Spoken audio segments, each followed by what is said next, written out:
Crypto wallets are your personal portal to the world of Web3. They come in many forms, but one that's getting a lot of attention is Bifrost Wallet.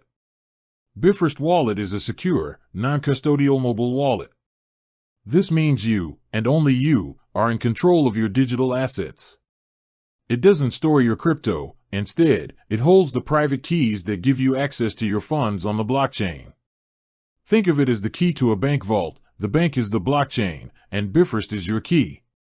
It's built with privacy in mind, so no ads, no trackers, just a clean, simple interface.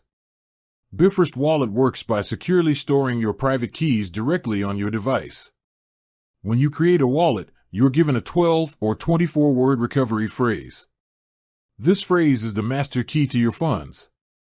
If you lose your phone, you can use this phrase to restore your wallet on a new device.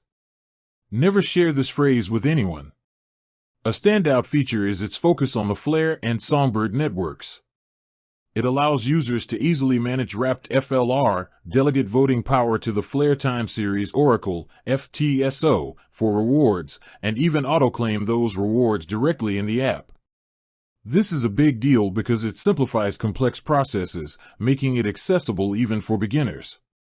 Beyond Flare, it supports over 1,000 different cryptocurrencies and tokens, and has a built-in dApp browser so you can interact with decentralized applications like Uniswap. It even has fiat on-ramps, letting you buy crypto directly in the app. In the fast-paced world of crypto, a user-friendly and secure wallet is essential. Bifrost Wallet's dedication to privacy, ease of use, and native support for key features on networks like Flare sets it apart. It's a powerful tool for anyone looking to navigate the decentralized web.